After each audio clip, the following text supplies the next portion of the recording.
जहन में उठ रहा है क्योंकि आप उनके पैतृक गांव में खुद मौजूद हैं। ऐसे में ये तय कर पाना बहुत मुश्किल हो जाता है कि ये लोगों का अंधविश्वास है या फिर आस्था इतनी ज्यादा हावी हो गई है लोगों के ऊपर कि लोग ये तक नहीं समझ पा रहे कि हैंडपंप से पानी पीने से उनके कष्ट नहीं मिटेंगे।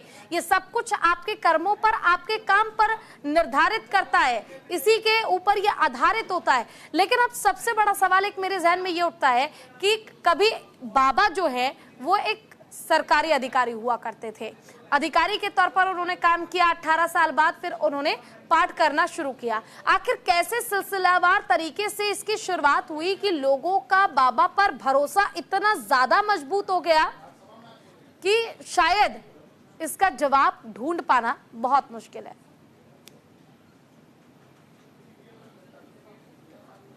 तरीके से खत्म हो जाएगी, क्योंकि लोगों को बैठने के लिए एक व्यवस्थित जगह चाहिए होती है और वो जगह अगर हम बनाएंगे तो पूरी तरीके से जमीन लोगों की खत्म हो जाएगी।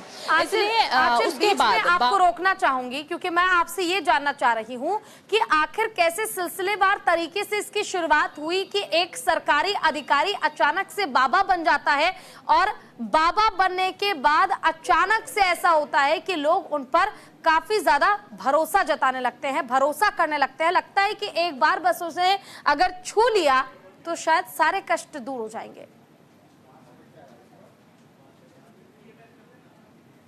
चले, फिलहाल आंचल से हमारा संपर्क टूट चुका है। मैनपुरी से भी हमारे संवाददाता जुड़ गए हैं, प्रमोद, उनका रुख कर लेते हैं। प्रमोद, फिलहाल देखिए लगातार अलग अलग जिलों का हाल हम बता रहे हैं और ऐसे में अगर हम देखें तो हाथरस मामले में ज्यादातर जो लोग प्रभावित हुए हैं वो उत्तर प्रदेश के ही रहने वाले हैं। फिलहाल वहां पर क्या हालात हैं, वहां किस तरह की स्थिति है?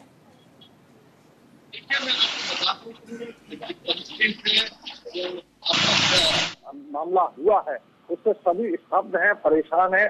हालांकि ये बहुत बड़ी घटना है जो निश्चित तौर पर दुखित करने वाली है।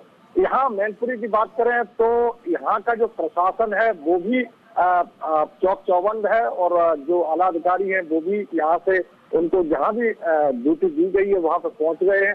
हालांकि यहाँ पर भोले बाबा का एक पुराना आश्रम है जो बिछवा क्षेत्र में आता है और कल जब ये घटना घटी तो उसके बाद जब हम लोग वहाँ पहुंचे तो वहाँ का जो गेट कीपर है उससे बात की तो उसने इस बात की पुष्टि की थी कि हाँ जो भोले बाबा है उस हाथरस से सीधे यहाँ पर आए थे और वो इस आश्रम के अंदर है इस वक्त मौजूद है। लेकिन वही जब प्रशासन से इस मामले में वो पुष्टि करने से इनकार कर दिया। उन्होंने ऐसा अभी तक कोई हो नहीं पाया है कि भोले बाबा इस आश्रम के अंदर अभी मौजूद है। हालांकि तभी से लगातार पुलिस नजर बनाए हुए है। चारों तरफ जो आश्रम है उसके चारों तरफ जो है पुलिस मौजूद है, लगी हुई है। एक पल के लिए भी ऐसा कोई मौका नहीं दिया है कि अगर भोले बाबा उस आश्रम के अंदर है तो वो निकल के कहीं बाहर जा सके। लगातार पुलिस जो है वो मौजूद है और अगर भोले बाबा उस आश्रम के अंदर है तो फिर आगे की कार्रवाई या पूछताछ हो सकती है। लेकिन देखना यह है कि पुलिस उन तक कब तक पहुंच पाती है। जी बिल्कुल, देखिए प्रमोद, और कहीं ना कहीं लोग काफी ज्यादा घायल हुए हैं और काफी ज्यादा परेशान भी। आगरा से भी हमारे साथ हमारे संवाददाता जो है वो जुड़े हुए हैं और चारुल भी हमारे साथ जुड़ गई हैं। फिलहाल चारुल, क्या आपको मेरी आवाज मिल रही है?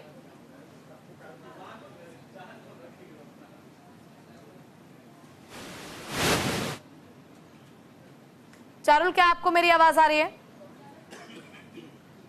चलो ठीक है, दोबारा संपर्क हम चारुल का करेंगे, लेकिन फिलहाल आगरा का रुख कर लेते हैं। आपसे जानना चाहेंगे, देखिए फिलहाल जो घायल है उन लोगों का इलाज चल रहा है और जो मृतक के परिजन हैं वो काफी ज्यादा परेशान है। क्या आगरा में भी ऐसी स्थिति बनी हुई है कि लोगों को अपने परिजनों को ढूंढ पाना मुश्किल हो रहा है?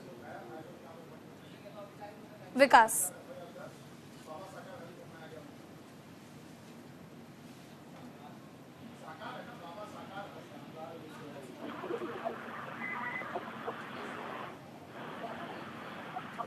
चलो ठीक है, आप सभी का बहुत बहुत शुक्रिया।